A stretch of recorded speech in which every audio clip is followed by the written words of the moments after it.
O meu brinquinho não vai embora. Paulo, mais uma grande vitória, né, diante do adversário com maior investimento na competição que estava invicto.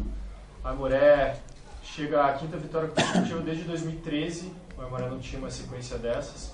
E classificado matematicamente agora para a próxima fase. Teu balanço disso tudo, Paulo?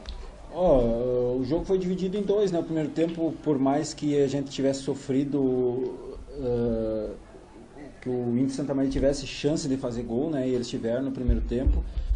No segundo tempo, saímos vencedores desse primeiro tempo. E no intervalo a gente corrigiu algumas coisas. Tinha certeza que seria difícil jogar, né? O campo também estava um pouco duro, né? E a qualidade do adversário, né? E aí, como nós tínhamos o resultado, a gente optou por se resguardar e tentar um contra-ataque. Esse jogo, infelizmente, a gente não teve o nosso Reninha do segundo tempo, né? Nosso Johan do segundo tempo, só o Johan, né? E aí dificultou um pouco, né? Mas a gente soube sofrer, soube se adaptar ao jogo, né? Que a gente tem que saber se adaptar quando o adversário tem qualidade, e esse time tem qualidade. Eu achei, assim, dos times que a gente enfrentou, o melhor, né? E é por isso que ainda estava invicto, né? Mas hoje não está mais. E a gente conseguiu mais uma vitória, a quinta, como você falou.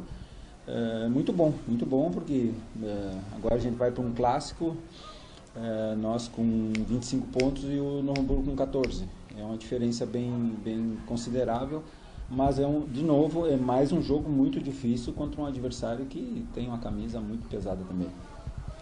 Boa tarde, Paulo. Parabéns pela vitória e pela liderança do campeonato. Queria te perguntar sobre a temporada do Aimoré, porque a gente sempre vê na entrevista coletiva que fala do desafio que é a Série A2, né, do equilíbrio que é os times. São muito nivelados, são equilibrados mesmo. O que tu acha que o Aimoré destoa? É o líder e é bem líder, inclusive, 4 pontos de distância. O que o Aimoré tem que destoa dessas equipes, pelo menos até agora na competição? Obrigado.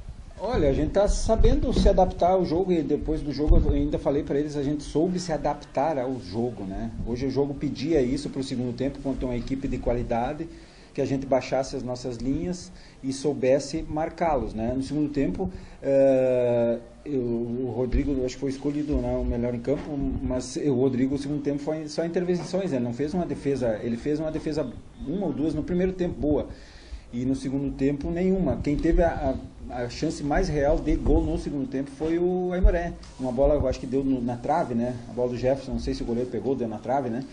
Cabeceou só com o gol. Então é isso, a gente está sabendo jogar jogo a jogo, está sabendo entender o jogo, né? Porque às vezes o jogo se apresenta de um jeito e tu não entende a partida e acaba perdendo, acaba mexendo errado e acaba perdendo. Vamos aproveitar, a fase está boa. Paulo, o Inter de Santa Maria veio hoje sem centroavante, né, na formação inicial, e eu vi tu e o Capone conversando muito ali naquele início, até ajustar a organização do time, talvez. O que vocês conversaram que aí, da metade do primeiro tempo para o final, a Aimoré melhora, né? A gente, por mais que a gente ficou sabendo mesmo que eles vinham sem centroavante, na hora de uns 20 minutos que o Léo passou para nós, 20, 30 minutos, né, antes do jogo, a gente achava, sinceramente, que eles começariam com o Jarro e com o Morbeck. E eles vieram diferente. Então, no começo, assim, a gente teve que se adaptar e demorou um pouquinho para se adaptar, para entender o jogo, porque às vezes, hoje está muito fácil de mapear o Aimoré, né? Porque a gente jogou todas as partidas do mesmo jeito, com a mesma formação, com a mesma formatação, com o mesmo modelo, né? O Inter Santa Maria não fez nenhum jogo igual. Ele muda cada jogo. Eu prefiro do jeito que nós estamos fazendo, né? E quem sabe seja por isso que a gente tá líder. Mas realmente a gente teve que se adaptar e no meio do jogo foi mexendo uma pecinha para cá, uma pecinha para cá, para lá, porque eles estavam com uma superioridade e levando vantagem no meio, né? E a gente tinha que, no segundo tempo, acabar com isso, e eu acho que a gente acabou, né? Porque foi só, eles rodavam e jogavam na área, rodavam e jogavam na área, e acabou que deixando nossos zagueiros aí fazer partida muito boa, né? Sobre a zaga da Aimoré, mais um jogo que a Aimoré não sofre gols, né?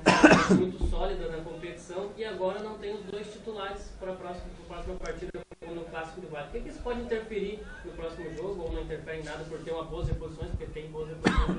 a gente espera que nada, né? Porque a gente confia nos atletas que estão entrando, né? E agora está entrando mais o Gui, porque a gente, no jogo lá do Bagé, eu queria subir a estatura, né, da defesa e colocar mais um zagueiro, né? E essa foi a ideia, ter botado o Gui, apesar do Thales ser alto também. Por isso que ele, e hoje, pelo fato do Pedro estar pendurado e já a gente achou que ele estava um pouco mais cansado que o Mikael mais experiente, sabe os atalhos e tal, a gente preferiu tirar o Pedro, né, para não correr o risco de daqui a pouco ter uma expulsão, né. E a gente está muito tranquilo, não muda nada, tanto o Thales era titular antes do Mikael voltar, né? O Mikael acabou voltando porque o Thales se machucou e aí permaneceu na equipe, né? Mas é um jogador que não vai ter problema nenhum, a gente não vê problema nenhum os dois entrarem no time, tanto que todos os treinos que a gente faz de 10 para 10, e tu às vezes na sexta tu está aqui, a gente treina com todos, a gente vai mexendo para todos treinar com todos, né? Não só o Thales treinar com o Gui e não só o Mikael treinar com o Pedro. Às vezes treina o Pedro e o Guilherme, às vezes treina o Thales e o Pedro, o Thales e o Mikael, e assim como os laterais também. Às vezes a gente bota junto com o Guilherme o Ed, às vezes junto com o Guilherme o Bruno, e do outro lado a mesma coisa. Jadiel às vezes treina titular, porque eles têm que saber fazer o que os outros estão fazendo. Por isso que o modelo é o mesmo. Todos fazem a mesma coisa, todos treinam igual. Então a gente dá 20 minutos para o titular treinar, depois a gente embaralha. Cada dia uma embaralhada que a gente dá para todos estarem sabendo como se faz quando tiver que jogar. Por isso que às vezes a gente só coloca o cara e diz assim, ó, fazer o que o outro está fazendo, porque ele sabe, ele está fazendo o treino. O gol do Aimoré, Paulo, nasce numa bola de bola do Mauri, no ataque. E é raro a gente ver isso na camisa 10 com tanta aplicação tática, jogando sem a bola também. Conversando com ele depois do jogo, ele comentou que é algo que tu cobra muito, o Pérez pressiona, né? Independentemente de qual seja o jogador que ele esteja. E o futebol moderno é esse, né? E a gente já fez outros gols assim também.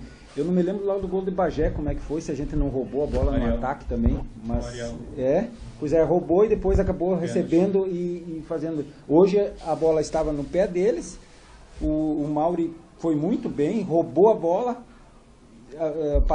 acho que ele mesmo que passou a bola pro Adriano. O Adriano fez um cruzamento muito bom e a gente fez o gol. Quer dizer, a gente não tem que descer até lá embaixo. Às vezes a gente vai ter que descer, porque a gente não consegue, tem horas que não há pressão. A gente tem que saber quando fazer essa pressão, principalmente quando a bola estiver meia viva, o cara dominar mal, ou o passe for enforcado. Aí tem que pressionar, porque se nós roubar lá em cima, a gente está muito próximo do gol, né? Do que se roubar lá embaixo. Lá embaixo, se a gente roubar, a gente está muito longe do gol. Então sempre é melhor, né? Por isso que hoje, atacante que não ponta que não marcar lateral não tem como jogar, né? Meia que não marcar não tem como jogar. O centroavante que não correr atrás do zagueiro não tem como jogar. Esse é o futebol de hoje. Para finalizar da minha parte aqui, projetar então o clássico do Vale. Já? Já tem o clássico do Vale, que pra gente que Leopoldo é importante, né? Porque os bairros aqui do Vale se moldam para esse jogo. A semana inteira falar desse jogo, então projetar então o Clássico do Vale, Novo Hamburgo, Aimoré, Clássico lá do Vale do Minho. Isso, mais um jogo dificílimo, né, cara? Esquece essas 5 vitórias aí, o outro jogo não vale nada. Não vale nada pro outro jogo. Como eu falei antes do jogo aqui também, o que nós fizemos para trás, apaga, começa tudo zero, a folha está em branco, a gente tem que escrever de novo, né? Tem que fazer uma historinha nova. E agora pro final de semana é a mesma coisa, peleia da braba de novo, né, cara? Como foi as outras 5 partidas que a gente venceu, né? Essas para trás. Mas que bom que a gente chega numa situação. Imagina se fosse ao contrário, né? A gente com 14 e eles com 25, né? A gente ia estar, temos que vencer. Agora a gente tem uma gordurinha e tem que jogar com inteligência de novo, como fez, mas e respeitar muito o adversário, né? Porque é um clube que tem uma camisa assim como a Aimoré, bem pesadinha. Peninha voltou pro time para não sair mais, Paulo. Marca o gol da vitória hoje. Não sei, né, cara? Não sei, não tem como jogar com 12, né? Alguém vai sobrar. E a gente vai sempre fazer vocês vão acabar entendendo e me conhecendo, e às vezes vocês nem vão precisar perguntar, eu sou justo. Quem sai, se saiu jogando mal, a chance de voltar é pequena, mas se saiu jogando bem, a chance de voltar é muito grande. Então, mas tem a semana toda pra gente pensar aí. Não deixa essa dúvida para eles aí. Não, vocês já sabem. Aí, Paulo Henrique Marques. Valeu, obrigado. Falou? Finalizando a entrevista coletiva Paulo da Henrique Vitória. Marques, entrevista coletiva do Santa Maria.